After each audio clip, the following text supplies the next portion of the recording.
Hello everyone. Today we'll discuss about the iron deficiency anemia.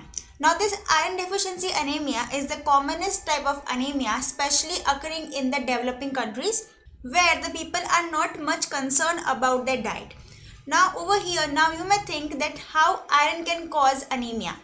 Now if you know that the hemoglobin is actually made up of globin chain and heme, right? And the heme contains iron in the ferrous state, and without this iron the heme can't be formed and thus the hemoglobin can't be formed. And if you know that this hemoglobin is very important as because it acts as the oxygen carrying compound in the RBC. So if there is deficiency of iron in the body, decreased amount of hemoglobin will be formed in the body, and so decreased amount of RBC will be forming in the body, and as because of this anemia will occur, which is known as iron deficiency anemia. Now what are the common symptoms occurring in the anemia? So in the anemia, the very common symptom seen is the paleness of the skin. Okay, and also there is yellowing of eyes, shortening of breath, muscular weakness, spleen enlargement. The patient becomes tired easily and even faints because of lack of oxygen in the body, because there is lack of RBCs, and because of the anemia the blood pressure also becomes low in the patient. So these were the common symptoms seen in the anemia. Now what are the common reasons behind the iron deficiency anemia? So the most common reasons include the inadequate iron intake. The person is not actually intaking the iron in a sufficient amount in his diet. And so because of the inadequate iron intake, the person suffers from iron deficiency anemia. And this reason of inadequate iron intake is seen in the milk-fed infants, poor economic status individuals, in the person suffering from anorexia, especially in the pregnancy. Now what is anorexia? As you can see over here, this person is suffering from anorexia. Now anorexia is actually an eating disorder in which the person becomes so much obsessed about their diet, and because of this so much obsession they cut out a lot of their diet and they actually starve themselves in a fear of becoming overweight. Okay, they always think that they will become overweight if they will eat normally also. Okay, so this is actually a disorder in which the person becomes so much obsessed that they cut out a lot of their diet and they become so much thin and the body image of them becomes distorted. Also, the inadequate iron intake is seen in the elderly individuals due to atrophy and poor dentition. The other reasons include the increase in the iron loss. Over here the iron is losing by the way of increase in the bleeding from the body. Over here the blood loss is so much from the body that by the way of blood the iron is also losing from the body. And the most common cause behind this is the first of all uterine bleeding, specifically the abnormal uterine bleeding in the females by the way of excessive menstruation, repeated miscarriages or postmenopausal bleeding. Also, the increase in the iron loss can be because of the gastrointestinal bleeding due to the peptic ulcer, hemorrhoids or ulcerative colitis. Even there can be renal tract bleeding or the excessive renal tract bleeding, which is seen in the hematuria. Also, repeated epistaxis or the nasal bleeding may be one of the reasons of the increase in the iron loss. Now, next reason include the increased iron demand. Now this increased iron demand is seen in the infancy, childhood and adolescence, where the child is actually in the growing stage, and in that stage the child actually needs more and more amount of iron in the body for the development. And if the child is not getting that amount of iron, then iron deficiency anemia is seen in that child. Now also increase in the iron demand is seen in the menstruating females and also in the pregnant females, where the demand of the iron is increased. Okay, but if the iron demand is not fulfilled, then the person suffers from iron deficiency anemia. Other reasons include the reduced absorption of the iron. Now this is seen in the partial or the total gastrectomy, and it is also seen in the patient suffering from the achlorhydria, where the patient is actually having low level of hydrochloric acid in the gastric juice, and because of this the food is not able to digest well and so it is not able to absorb well, and so the iron is not absorbed, so patients suffer from the anemia. And intestinal malabsorption disease may be one of the reason over here. So now without looking at the CBC report, how will able to identify that the patient is suffering from iron deficiency anemia? Now what are the clinical features and the symptoms of the iron deficiency anemia? Now in the beginning of the video we discussed about the very common symptoms seen in the anemia, right? But what are the very specific symptoms seen in the iron deficiency anemia? Now, especially in the cases of anemia, the doctor first of all looks at your nails, okay, because your nails tells a lot about your health. So in the iron deficiency anemia case, the nails becomes dry, soft and spoon shaped, and this spoon shaped nail is known as the koilonychia. Okay, as you can see over here, the nails becomes spoon shaped, and this spoon shaped nail is a very common symptom seen in the iron deficiency anemia. The next symptom includes the atrophic glossitis and the angular stomatitis. Now the atrophic glossitis, over here the tongue becomes angry red in color, very dark red in color, and in the angular stomatitis, the angles between your two lips, okay, those areas becomes red and inflamed.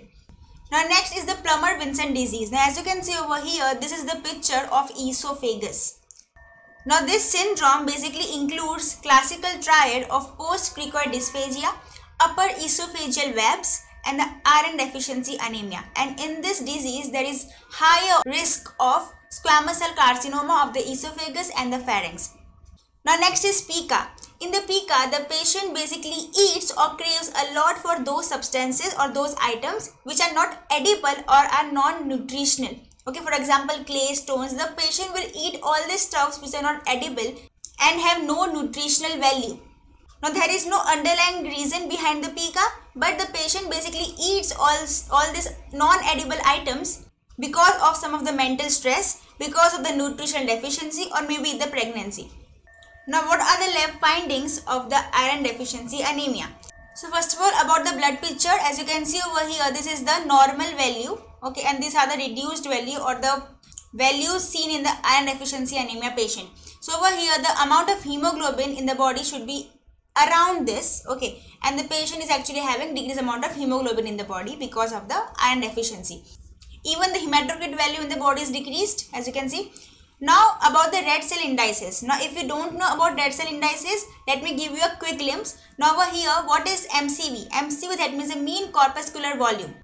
Now in simple words, mean corpuscular volume, that means the average volume of a single RBC, it is the MCV. Now its normal value should be around 90 cubic micrometer, but over here as you can see it is decreased, right?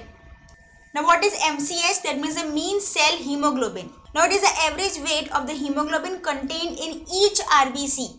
So of course there is decrease in the iron in the body or deficiency of the iron in the body, and so the mean cell hemoglobin or the amount of hemoglobin in the RBC would be of course decreased. So it should be normally around 30 picogram, okay, but as you can see over here it is reduced, okay. So this MCV is reduced and this MCH is also reduced. Why this MCV was reduced? Because it is the average volume of a single RBC, but because over here, because of the iron deficiency, hemoglobin was not formed, and so the RBC's volume, the mean corpuscular volume, becomes decreased. Now what about the MCHC? It is the mean cell hemoglobin concentration. Now it is the amount of hemoglobin expressed as a percentage of the volume of the RBC. Okay, its normal value is around 33%. Okay, it should be around 33%. Okay, but as you can see it is also reduced over here because of the deficiency of the hemoglobin. Okay, and so as you can see, the red cell indices includes these three main things: MCV, MCH and the MCHC, and these three things, all the three things over here are reduced. And so remember, in the iron deficiency anemia, the red cell indices, all the three aspects of red cell indices are reduced in the iron deficiency anemia. Now in the iron deficiency anemia, this MCHC holds a very important place, okay, because reducing the amount of MCHC denotes the hypochromic anemia, and this hypochromic anemia is seen in the iron deficiency anemia. Now as you can see over here, the RBCs are also reduced. Now next is about the bone marrow findings. Now over here as you can see, in the marrow cellularity there is erythroid hyperplasia. Now over here in the iron deficiency anemia, as there is decreased amount of RBC, okay, in the body, there is reduced amount of RBC forming in the body. Actually there is decreased amount of iron in the body, right? And so there is decreased amount of RBCs in the body. Okay, and so as to compensate the deficiency of the RBCs in the body, the bone marrow will form more and more amount of immature RBCs in the body. Okay, and as because of this, there is erythroid hyperplasia seen over here. Very much increment in the amount of immature RBC is seen in the body, showing the erythroid hyperplasia. Now next is about the erythropoiesis. Now over here there is normoblasts are seen. Now normoblasts are the immature RBCs basically, okay, having hemoglobin and nucleus also. Now you may know that the normal healthy human beings RBC do not contain nucleus, but this normoblast is one of the stage, okay, of the RBC's formation. While the RBCs are forming, the erythropoiesis, this erythropoiesis is actually the process of formation of the RBCs, right? So this is one of the stage of the RBC formation. But as there is deficiency of the iron in the body, the RBCs are not able to become mature and they remain in the normoblast stage of the erythropoiesis only. And so there is increased amount of normoblast seen in the erythropoiesis by the erythropoiesis stage. Now next is about the marrow iron. So of course there is deficiency of the iron in the body. Now next is about the biochemical findings. Now over here the iron of course in the body is decreased. The bilirubin in the body is also decreased. Why? Because the hemoglobin is actually decreased in the body. Okay, the amount of hemoglobin in the body is decreased because there is deficiency of the iron, and so very less amount of hemoglobin is formed in the body. Okay, and the bilirubin is formed by the hemolysis process. When the hemoglobin breaks up, okay, it forms bilirubin. So because of the decrease in the amount of hemoglobin, there is decrease in the amount of bilirubin formed by the process of hemolysis, right? And next is the ferritin. This is also decreased. Now this ferritin is actually a blood protein which contains the iron, and decreased amount of ferritin clearly shows iron deficiency in the body. Now next is about the TIBC, or the total iron binding capacity. Now over here it is increased because there is decreased amount of iron in the body. Okay, so the TIBC of the body will be increased to grab more and more iron. So these were the lab findings. Now how to cure or how to prevent the iron deficiency anemia. So for the treatment of the iron deficiency anemia, first of all you have to take the oral ferrous iron salt. Okay, there are various tablets available, so you can have that. Even you have to correct the cause behind the iron deficiency anemia, and the cause we discuss about the causes over here. It may be because of the inadequate dietary intake or the supply of the iron in your body. It may be because of the increase in the loss of iron by the way of blood loss. So first of all you have to cure their blood loss. Even if there is increase in the iron demand by the body, as in pregnancy, infancy, or in the menstruation, so you have to increase your diet including the iron. And even if there is decrease in the absorption of the iron, you have to consult to your doctor and treat the particular cause behind the iron deficiency in your body. So today up till here, I hope you understood it well. Thank you so much.